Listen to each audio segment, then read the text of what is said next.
polishing a ring after resizing, specifically avoiding issues with the solder line showing up. Yeah, this was something we were talking about with Lee, wasn't it?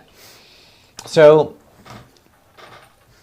I would always try and use a solder that has the least amount of alloy in it. So for instance, if you're using silver, I would always try and use a hard silver solder because there's less alloy in the solder, and it's the alloy that lowers the temperature of the melting point of the silver. So the less alloy in it, the more near the color of the silver is to the solder, if that makes sense, or vice versa. Okay.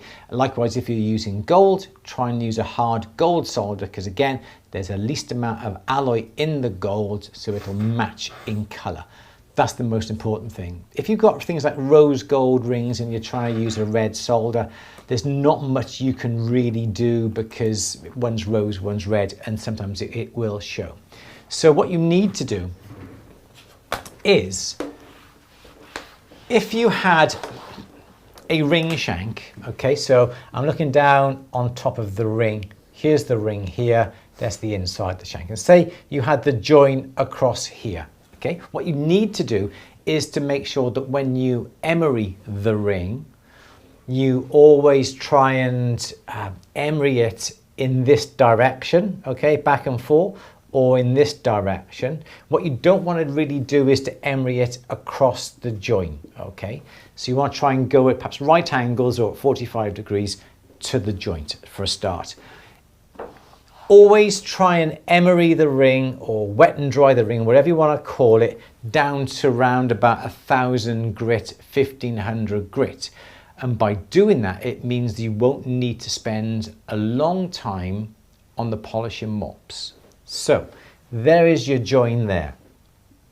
If now you take your ring and you go to your polishing motor and you polish the motor, and again the mop is running in line with that joint, because the mop is abrading the surface or producing a shine, it is abrading the surface, it's producing a high shine on the surface, there is a chance that the mop will drag out the solder from the joint because the solder is a softer metal than the parent metal. So if you try and polish it, even though it's being polished, it'll drag out that solder more, it'll wear it away more than the metal on either side.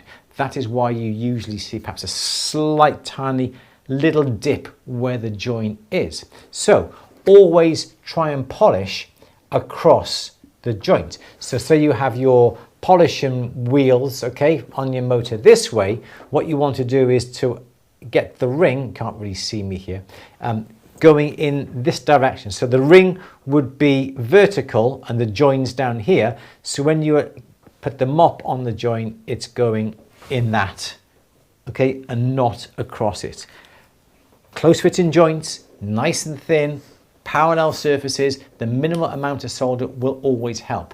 But if you take this ring down to about 300, 400 grit, then put it on the polishing mop, there's a chance that it's going to take too long on the mop and it's going to drag the solder out. So always do it to at least 1000 or 1200, 1500, and then you will need to spend the most minimal amount of time on the polishing mop to produce that shine. And as a result of that, you won't get any of the solder being dragged out.